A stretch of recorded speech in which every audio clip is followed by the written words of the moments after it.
Mira, fue una aceptación tácita de una impotencia, de una derrota y de un fracaso. Si querés el título. Porque fue franco. No dijo, por supuesto, no fue mal. Pero en realidad es la prueba de que el bicho les está ganando a los epidemiólogos, a la vacuna, a los políticos que intentan combatirla. El bicho es bastante hábil, muta, cambia. Nosotros nos aferramos a la salvación de la vacuna, que es la única y es la que verdaderamente queremos y reclamamos si falta y si no falta. Pero creo que globalmente nadie le encuentra la vuelta a esto. El presidente es un paciente hasta hoy. Hasta hoy. De eso, ¿no es cierto? No es el más indicado para decirnos que nos cuidemos, porque él también se pudo haber cuidado. Pero te digo, por la especie de discurso ya visto, otra vez hablar de lo mismo, de la cuestión social, es la aceptación de que, bueno, perdimos. Ahora, estamos Y hay ahí. también, si vos querés, la interpretación política, que me parece que ahí a veces tengo más suerte que con la epidemiología, es la constatación de su centralidad. En un momento que no tiene nada que ver con el momento en que esta centralidad lo elevó. Ahora, yo La sociedad sentí, está más agobiada y harta. yo lo vi, primero, con un discurso, me pareció muy pobre. Probablemente de los discursos que hizo, que yo lo seguí, no me pasa como tengo que verlos, me pareció el de los más pobres. Con pifias inexplicables, como esto del relajamiento sanitario. Echarle la culpa a que la gente se enfermó de otras cosas era inevitable. Casi con cero autocrítica, por supuesto. Hoy tener un problema cardiológico es destituyente. Pero, Digamos, la verdad no se sostiene. Uno no tiene que adherir a estas medidas. Me parece que lo que uno tiene que hacer es acatarlas. claramente, Hoy. Yo, claramente. Ni voy a cacerolear, ni apruebo los cacerolazos. Puede entender a lo que cacerolean. Pero, digamos, los muertos dejaron de ser imaginarios. Pero Jorge, vos decís ayer, mandás a tu ministro, que es como hablar vos mismo, decís, tranquilos que las escuelas no son foco de infección, y hoy de buenas a primeras Pero suspendés no las clases. tenían nada claro, lo más claro era la confusión. A mí me dieron como seguro que eran 12 horas, la mitad del día con toque de queda, de 8 a 8 de la mañana. Te diría más, yo lo tuiteé, quizás a las 6:30, 7, hasta las 7 de la tarde, era hasta las 8 de la mañana. Se habrán concedido en 2 horas. Pero así fue todo, no es que hay una cosa, no te digo improvisada, pero Más o menos. una discusión que tuvo que ver con concesiones. Pero digo, acabás de dinamitar toda confianza con Larreta cuando le decís, te saco a las fuerzas federales porque en vos no confío que controles el toque de queda. Sí, es una interpretación, pero me parece que él está en su derecho de ver cómo resuelve esto. Digamos, alguna decisión tenés que tomar. Claramente. Ya casi 27.000, 25.000 diarios. Casi todos los argentinos hoy somos contacto estrecho de alguien. ¿Entendés? Cualquiera casi tiene el pensamiento del respirador propio, como si fuera una pesadilla. Y me parece que en esto te diría cuál es el crédito que yo le doy. Yo voy a acatar. Si son las medidas justas, son las medidas desesperadas en un momento desesperado. El gobierno de Alberto Fernández es malo pero la época en que le tocó gobernar es peor que los efectos que pueda tener el propio gobierno. ¿Tenés información de vacunas? Digo, quiero decir, Jorge Asís fue el año pasado en Animales, el que anticipó que iba a venir una vacuna rusa cuando nadie lo había sugerido y con todo el viaje de Nicolini, Bisotti y demás. Sí, ¿Tenés alguna información de eso? No, mira, hay búsquedas. Yo te sostengo lo que te dije,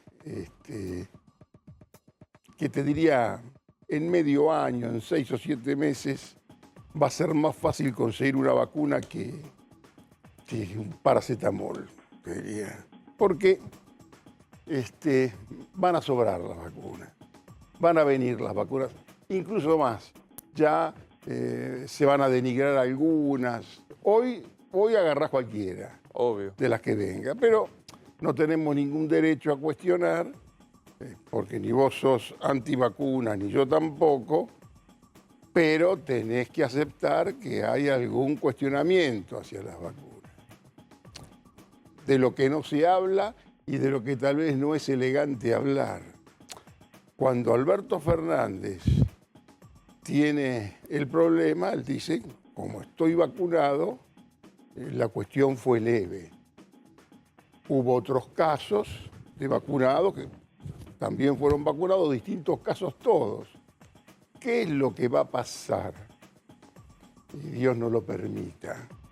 Si llega a morir alguien que se dio las 2 dosis de la mejor vacuna. Estás luchas contra un virus que es desconocido. Y las vacunas también, te diría, fueron todas muy precipitadas. Quizás tenían que haberse dado mucho más tiempo. Hay muchos papers que se hacen internamente en los laboratorios que tienen que ver con algunas reacciones. Y como nadie explica, hay todo un festival de rumores que algunos pueden comprar esas argumentaciones. La semana pasada o la anterior, ya no me acuerdo, vos planteaste una hipótesis que a mí me llevó a pensarla y a la que le atribuí mucho fundamento, que es que impensadamente la pandemia le otorgaba la segunda oportunidad a Alberto Fernández de centralidad. Por supuesto. ¿Sentís que es igual a lo del año pasado? No es igual, ¿O se descascara más rápidamente? Que no es igual, porque la sociedad del 2020 ya no es esta sociedad castigada, padecida del 2021. Es mucho más difícil. Y la credibilidad del presidente no es la que tenía en el 2020, pero tiene una gran oportunidad. Y aparte, digamos, le toca, ya está en la historia Alberto Fernández. Sí, claro, es el presidente de la pandemia. Es el presidente que coincide con esta etapa nefasta, que yo no sé sinceramente a qué otro y qué hubiera hecho otro de distinto de esto. Acá, ¿cuáles fueron sus errores? Bueno, de entrada, de esto lo hablamos en algún momento, si él se hubiera manejado bien, él ya tenía muchas vacunas en noviembre, cuando todavía la rusa no estaba tan cotizada, porque empieza a carecerse del producto ruso, del elixir soviético, como lo llama un funcionario muy importante, justamente cuando tiene el reconocimiento científico de una revista. Y tiene una demanda y una producción que es insuficiente, claro, que no se alcanzó. ¿Cuál fue el pecado de Alberto? Haber anticipado, y que eso es una cosa que se lo utiliza como chicana permanentemente, 25 millones, esa necesidad de dar cifras, que de pronto, casi te diría, en alguien que cree que es un buen comunicador, que no lo es, no es un buen comunicador. El habla puede tener, una cosa es tener facilidad de palabra y otra saber comunicar. Y el problema de la comunicación es un problema político. Vos tenés que comunicar cuando tenés algo políticamente interesante de comunicar. Y el gobierno en esto es deficiente, es malo, no tiene causas. Lo que sí casi te diría, te sugeriría, como en todos los canales, todo el día, se habla exclusivamente de esta cuestión. Y ya sabemos que tenemos 15 días de autoexilio prácticamente obligado, por lo menos durante las noches, y que vamos a vivir con todo esto, que nos abramos y tratemos alguna otra problemática también. Y frente a eso, para cerrar, ¿no? Estoy viendo imágenes de Olivos, también hay alguna Estoy manifestación. cansado de ver ese portón verde. Me hace Ese portón verde lo tengo ya en la memoria. ¿Te acordás de que eran los tres tenores? Por supuesto. Todo Y el homenaje a Mauro también. Y aparte, a las 4 de la tarde ya empezaban, y el tipo te iba a hablar a las 9 de la noche, y vos tenías 5 horas de portón verde, y de pronto aparecía algún tipo que hacía atletismo y saludaba. Yo sinceramente estoy harto, no puedo verlo más. O por lo menos píntenlo de otro color, hagan otra cosa. Que proyecten alguna cosa para hacerlo más divertido. Pero para cerrar el tema del día de hoy y hablar de las otras cosas, porque digo, hubo una reunión con el enviado a Estados Unidos que vos anticipaste la semana pasada y demás. Esas cosas que me parece que son importantes. Yo casi parecía que te hablaba... En chino. Bueno, en chino básico. A propósito de lo... Y el tipo vino por China. Por eso mismo digo. Pero antes de cerrar de esto, ¿le das alguna entidad? El 18 de marzo el presidente anuncia la cuarentena y era casi un prócer. Hoy anuncia y hay una reacción que quiero saber. Porque perdió la credibilidad del muchacho. No tiene la fuerza que tenía en aquel momento. Tampoco los acompañantes. No están los tres tenores. Está él solo y casi afónico, ¿viste? En vez de ser tiene que hacer algún largo, no puede hacer. Y aparte es paciente hoy. Se le nota también en el rostro. Y esta sensación de estos tres valores, impotencia, derrota y fracaso. Derrota ante una cosa que no podía ganar porque lo supera. Y el bicho en este momento le está dando un baile a todos. Porque ahora se inventa hasta la cepa de Buenos Aires. ¿Qué querés que te diga? Hemos hablado de cepas, de los que más o menos pensamos. Las noches se pueden convertir en pesadillas, ¿sabes? Yo tengo hijos en el exterior. Hay que asumir que uno no puede desplazarse, lo que cuesta salir. Y si vos te dejás llevar por todos esos motivos de pesadillas, esto es un infierno, viejo.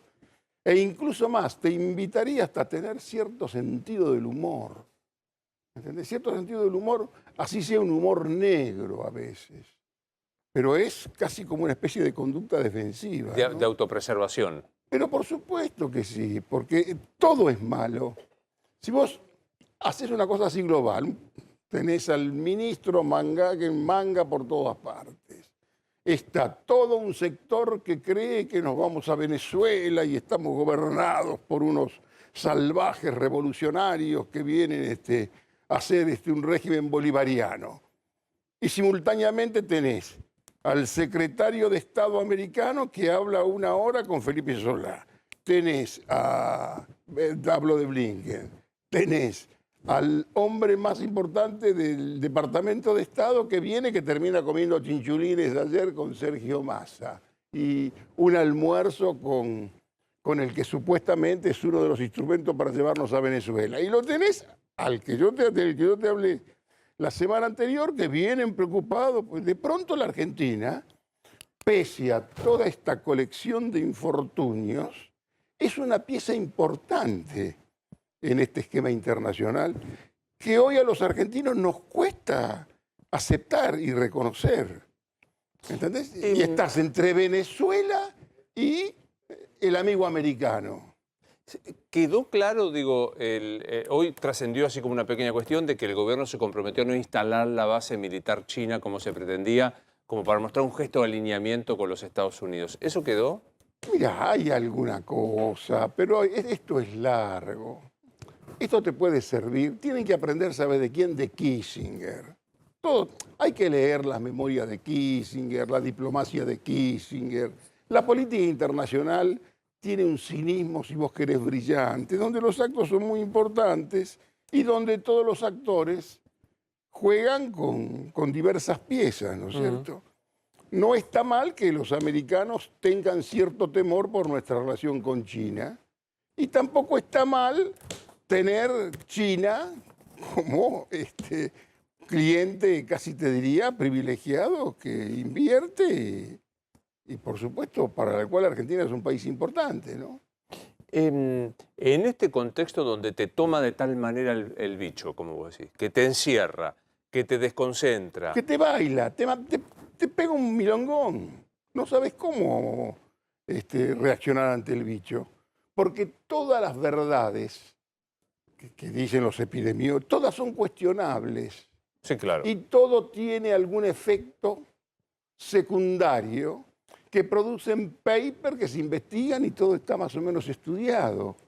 Pero uno se aferra a cierta cosa. Hoy la salvación es la vacuna. Otro que más o menos conoce un poco más de esto y me dice, mira, que de pronto la gestación de anticuerpos de la propiedad de la misma gente puede ser quizás mucho más eficaz que tantas vacunas que pueden tener un índice de eficiencia que nunca para vos es demostrable porque te pueden decir 92, 75, Sí, claro. 48. Y que después te dice, aparece, Y uno claro. repite, pero uno no entiende de lo que habla, ¿no? Jorge, vos decías, no queda en esta situación aciaga más que acatar, era tu posición. O sea, no queda Yo otra... no adhiero, acá no tengo otra alternativa. ¿Qué otra alternativa me das? ¿Qué voy a hacer? ¿Una manifestación? ¿Decir qué? ¿Obligar? Sí, que venga más vacunas. Por supuesto que querés que venga más vacunas. Van a venir vacunas. Te va a mandar vacunas el amigo americano. Llegan vacunas chinas. Llegan 900.000 ahora de Amsterdam. Vas a tener vacunas y yo no sé si es la gran salvación. Ojalá sea esa utopía de la vacunación el panacea. Yo creo que el bicho todavía está muy fuerte y baila a países mucho más importantes. Si descoloca al gobierno, ¿descoloca a la oposición el bicho también? Pero por supuesto porque tampoco, ya, el gobierno es malo. La época que le toca es peor. Sí. Y la oposición que tiene, casi te diría, no está ni siquiera a la altura del bicho a veces, porque si a vos te parece que la oposición es el reclamo y en esto el opositor lo que tiene que hacer es acatar. Porque no hay manera de impugnarlo. Por supuesto que uno piensa, qué sé yo, cerca de donde yo escribo, de cada 10 negocios hay 8 persianas bajas. La Argentina, digamos, en ese aspecto te diría, es un lamento. ¿Qué es lo que yo me dije ante ese espectáculo? Este país no se puede ir al demonio. Este país cuando amaga con recuperarse, se recupera de verdad. ¿Entendés? Quizás eso le faltó tal vez, eso le falta a Alberto. Alberto no tiene algo positivo, que por lo menos entusiasme, que decir, por lo menos haceme un mimito cuando me contás estas cosas. Es que esto es impactante, ni siquiera tuvo esa gentileza. No tiene, pide y es toda una cosa, cara de circunstancia, y el que te habla es un paciente que no se cuidó, ¿entendés? Y que asume, por más que lo diga con otras palabras, fue derrotado, fue impotente y no pudo con todo esto, pese a ese enorme crecimiento que todos le dimos. Pero ¿cuál es la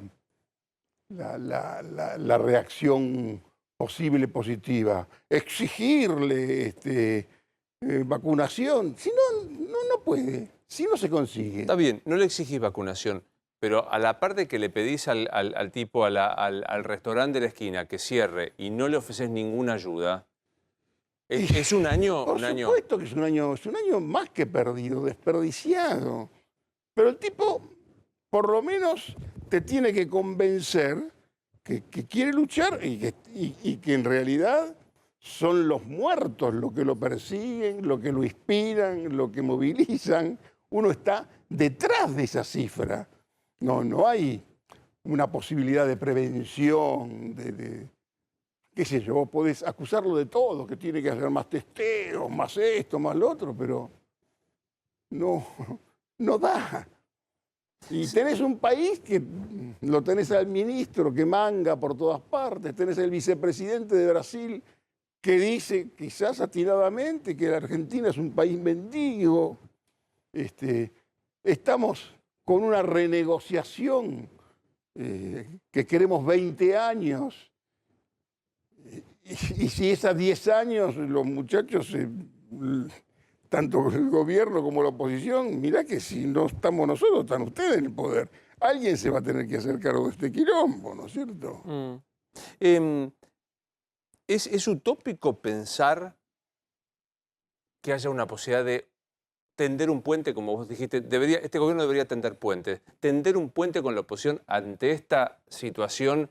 Es obligación, es la obligación política de tender puentes. Lo que se puede dar en el Parlamento, se tiene que dar en el Ejecutivo. Vos no podés gobernar un país enfrentado con tu contradictor, enfrentado con los medios de comunicación, enfrentado con la justicia. Esperá, acá hay que hacer alguna otra cosa, no son todos perversos, todos malos, y esto no es una libanización total de la angustia. Acá tenés quizás que hacer alguna otra política y pensar, en algo fallaste. Quizá no hace falta decir, me tengo que autocriticar, pero en la práctica es una autocrítica, todo el discurso. ¿Vos lo viste como una autocrítica? Pero como una autocrítica, como alguien que sabe que fue impotente ante la que le tocó. Y me parece digna la derrota esa incluso, porque no había otra manera ante un bicho que todavía no le encontraste la vuelta. Queremos creer que le encontramos la vuelta con la vacuna y vos sabés que no es tan fácil. Totalmente. Señor, te veo el miércoles que viene. Y espero que podamos hablar de otras cosas. Ojalá lo vamos a hacer. Como dicen los árabes, Hay inshallah. cosas tan interesantes. Yo pensaba hablarte hoy de la tercera vía, la vía muerta de la tercera vía. Pero te lo dejo para No, ya quiero por lo menos una bajada. La muerte... La vía muerta de la tercera vía. ¿Volvemos en general con la tercera vía? Porque en general vos hoy tenés entre los dos amontonamientos electorales que no pueden perder ningún espacio entre el Frente de Todos y Juntos por el Cambio, vos tenés casi ocupado el 80-85% del electorado. Tenés 3 puntitos que se te llevan a la izquierda. Sí. Y quedan 12 puntitos, que es lo que los carniceros en tiempos de su periodo de abundancia llamaban los recortes para el gato. Vos ibas a la carnicería, sí, claro, y decían, y el recorte para el gato. Claro. Mañana creo que sale en mi portal una nota que se llama Recortes para el gato, un poco también para cambiar la onda temática, ¿no es cierto? Y hay algunos personajes que se quedaron afuera y que intentan, por distintos medios, volver a situarse y dejar lo peor que tiene la política, que es el llano. Cosa que decía un filósofo del peronismo, el Chuco Mazón, que decía, hay algo peor que la traición, el llano. Y hay muchachos que están en el llano, que no entran con Macri, que no tienen buena relación con la doctora y que son tipos jóvenes y valiosos. Y a la doctora, yo creo que tendría que aprender un poco de algunas cuestiones de la cultura judía y tener su día del perdón. Y perdonar, si vos querés, a 2 o 3 referentes que no puede darse el lujo de tenerlos afuera, en búsqueda de terceras vías. Bueno, el miércoles que viene lo ampliamos, ¿te parece? Claro. Ahí está. Gracias, Jorge. Un placer verte. Vamos a hacer una pequeña pausa, lo escuché y después te contamos. Repasamos las medidas.